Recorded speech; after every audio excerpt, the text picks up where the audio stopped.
When it comes to professional basketball in Canada, who is king? Well, essentially, we got two options to go off. We got the Canadian Elite Basketball League, the CEBL, versus the National Basketball League of Canada. I'm going to go through how each of these leagues work, the pay structure, the competition level, and what league may be a good suit or a fit for you. So let's get right into it. Now, the first thing that anyone wants to know whenever we talk about overseas leagues is always the pay. So when you think of Canadian overseas basketball, Canadian pro basketball, there are a few stats, few key figures that you should pay attention to.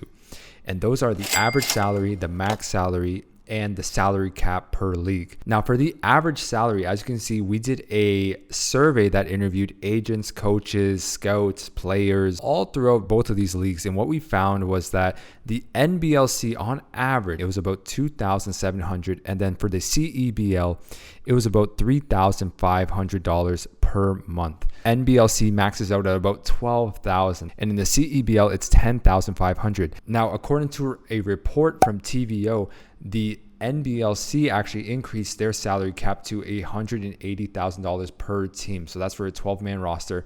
And for the CEBL, it is actually per game that they do their salary cap. The NBLC has a 12-man roster. So if you were to divide that 12-man roster equally in salary, then that would mean everyone would be getting $2,500 Canadian or $2,000 American approximately per month. Now, obviously, when it comes to overseas basketball, not everyone's going to get paid the same because some players are better than others, some are worse than others. So when you look at the bottom of the salary cap, you're looking at about $1,600. Now, that is what actually I was offered from a few teams in the NBLC. Again, I couldn't actually play in the league because I was actually in the playoffs in another league. But that is for a lower end player, such as myself, who comes from a small college, middle to low level leagues, not a high profile NCAA player. That's what I was offered. Now, on the higher end, you're looking at about, like I said, $10,000 to $12,000. Some teams are able to sign players who have former NBA experience, who are pretty decent names in the NBA. For instance, the London Lightning a few years ago, they signed Royce White. The St. John's Edge actually recently signed NBA champion and retired player, now Glen Big Baby Davis. Some of these teams have some pretty decent money to throw around. For the CEBL, it's a bit different. They actually pay on a per game basis. This creates a bit of a complication because the team is made up of 10 roster spots. Of those 10 roster spots, 7 have to be Canadians, 3 can be imports, and 1 spot is also reserved for what is known as a U Sports player or a university player. So essentially, there's actually only 6 roster spots for Canadians, for active professional overseas pros who are Canadians. Now, obviously, teams don't have to use all 3 import spots, but that's just the basic structure of what the team is.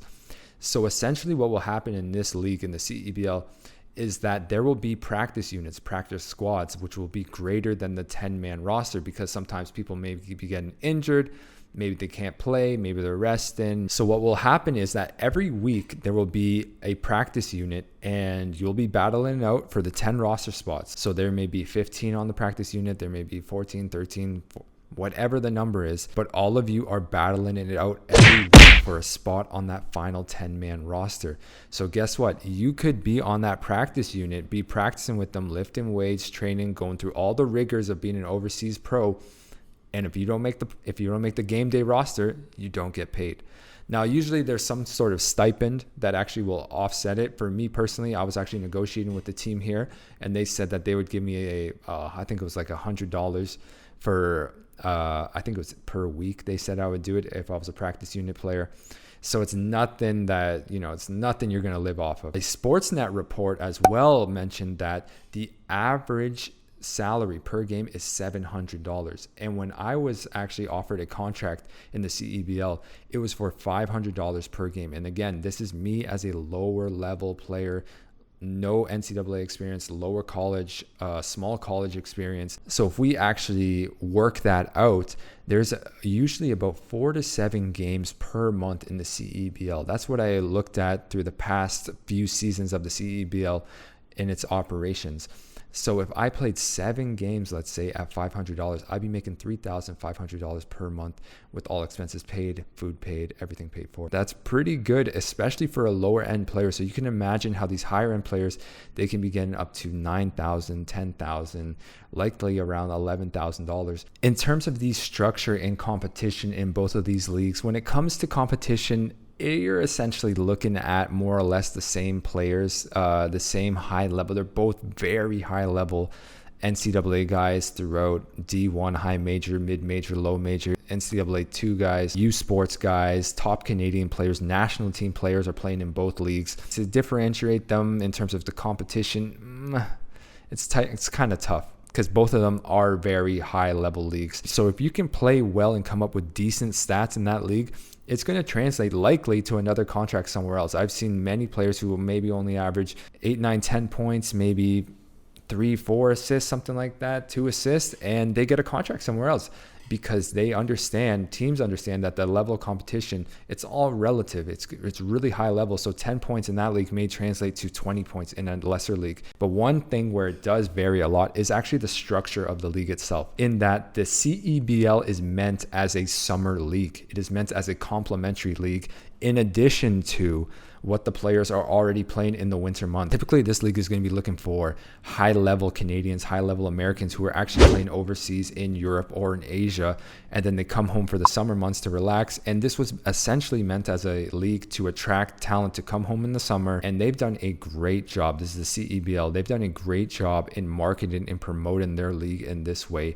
They've already, in their 3rd year of operation, they've already had a lot of high-level talent come through this league. Now, when it comes to the NBLC, this is meant as the primary league for players, in that it runs from in the traditional European or basketball season months. Usually it starts in about December, around Boxing Day, and then it'll go all the way to about May or April, depending obviously on the scheduling, but it'll be about that time frame. So it's essentially the same thing as a European season. And this makes it very different in that players essentially have to choose between if they're going to play in Europe or if they're going to play in the NBLC. Now, there is an interesting clause here in that the CEBL is FIBA regulated. That makes this league eligible to play in things like the Basketball Champions League of the Americas, which is the highest level in the Americas, whereas the NBLC is not FIBA regulated. So players, if you actually check the transaction reports, if you check the league, there are players coming and going throughout the NBLC because it's not FIBA regulated, and that means that you don't actually need a letter of clearance when you go to other leagues in the world, since it's not recognized by FIBA. So there's no release there's no waiver that's needed from your former team to play with a new team. So that's something that a lot of players actually somewhat enjoy, in that you can have that flexibility, in that you can leave the NBLC and you can come back later on in the season. I've seen many players do that, where they've actually played maybe the first few months, done a great job, and then they get an offer somewhere in Europe or South America or maybe even Asia, and then they're gone for that season, and then they come back for the playoff. Now, in terms of the opportunities themselves, which one would I recommend? Which one is the growth league of the future? For me, it would have to be the CEBL. This league has so many great sponsorships happening. It really looks like they know what they're doing. They have people like the CBC, who is the National Broadcasting Company of Canada. They're actually televising their games and helping them out. They have New Era as a company apparel sponsor. They have NBA guys who are helping out in the front office. So they have a lot of great pull already. It's only in its 3rd year of operation.